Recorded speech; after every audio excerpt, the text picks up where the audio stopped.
Okay, so here is a short lecture on foraging and some edible plants that are found here in the Northwest. So it's really important that when you're foraging, some really basic things. Number one, um, be a good citizen when you're foraging, right? So pick up trash. Don't go off trails. Don't trespass on private property. And then, of course, any plant that you are going to collect and use to eat or to make medicine from, absolutely, you need to know exactly what it is. So, the best way to do this is to really think about one, learning some very specific plants and what they look like when they grow and how to recognize them. Okay, really important. And also, always leave more plant there than you take with you, okay? Because that ensures that there'll be some plant the next time you go to look for it. What some of the things you need to know when you're going to learn ID, and I've talked about this a little bit already, is how does it grow? Is it a shrub? Is it a tree? Is it an herb that comes up every year? Like what is its shape? Um, what is its leaf shape? Its leaf arrangement, the margin. When does it flower? And what do its flowers look like? And then fruiting time and what type of fruit, if that's what you're after. So here's some main leaf shapes, and they're different names for different leaves shapes. There's so many different ones. The one that you're going to see a lot of is elliptical or egg shape or ovate, right? Those are super common, and there you just see a lot of those. And then the next thing you need to know about is what kind of leaf margin is. And so when we talked about trees earlier this year, one of the things we talked about was leaf margin, right? So an entire leaf has got a smooth leaf margin that's not broken up at all. Serrate and doubly serrate, like those are ones you see lots of, and they're really distinctive. Lobed is where the edge of the leaf goes in towards the vein. This is parted, and then this is palmate, which is referring to your palm of your hand, right? Some arrangements, and we've talked about this already. Basil is one that's really useful for recognizing uh, herbaceous plants because there's lots of things that come up in the spring and grow really low to the ground that have like a little basil rosette of leaves at the bottom, and then it sends a stalk up that's got flowers on it. So that's an important one to know. Flower parts, you have petals, sepals.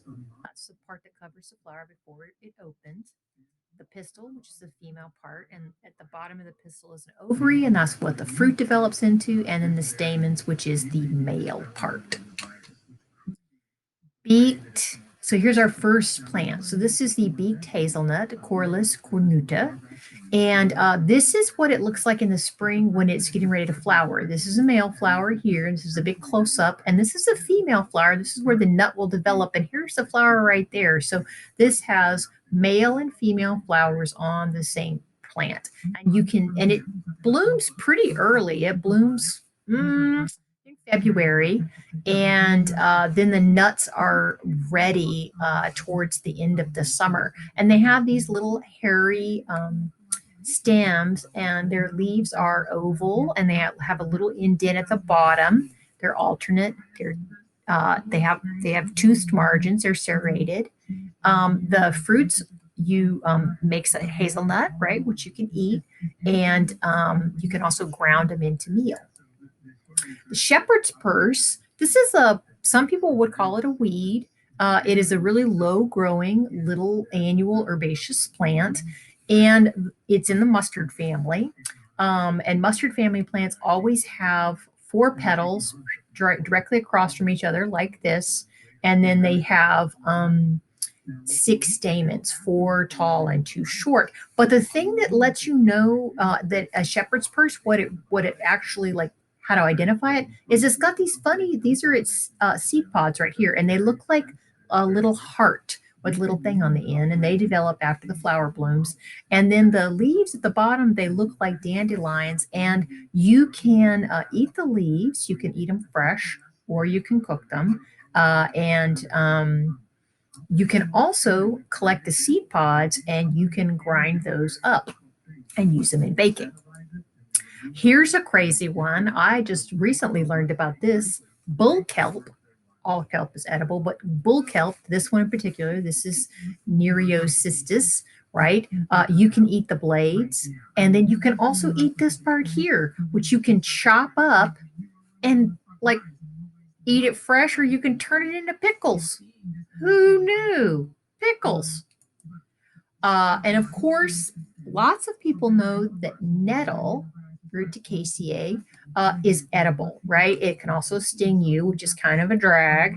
But its leaves are super nutritious, and you can actually like ball those leaves up and kind of crush them up and eat them fresh. But most people cook them, and then when you cook them, it breaks down the stinging part, the hairs on them. They have opposite egg-shaped leaves. So here's that oval-shaped leaf with the serrated margin. It's got a little indent at the bottom. They come up in the spring, usually in about, I don't know, April, May is when they come up. You can also take the leaves and you can dry them. And then I just recently learned this and I'm going to try it this year. The stalks, you can peel off the stalks and you can actually turn it into twine. And then the twine you can use to make rope out of. So those are 4 plants that are found here in the Northwest that are all edible. Here's the next last one, and this is not a wild plant, but you find it all over the place, and this is a whole family. So Lamiaceae plants, I've talked about this before, they have a square stem, opposite leaves with a serrated oval leaf and a serrated margin, very often serrated. Sometimes it's more obvious than others. They're aromatic. All of these plants are in this family, and so you can eat them. And you can, the easiest way to know if something is in the Lamiaceae family is, does it have a square stem? And then crush it, and what does it smell like? And then once you know what it smells like, you can usually determine if it's edible. Now they don't all taste good, but lots of them do, and they're usually used in cooking, and they're also used in teas. So that's another way to use them as well. And I'm done.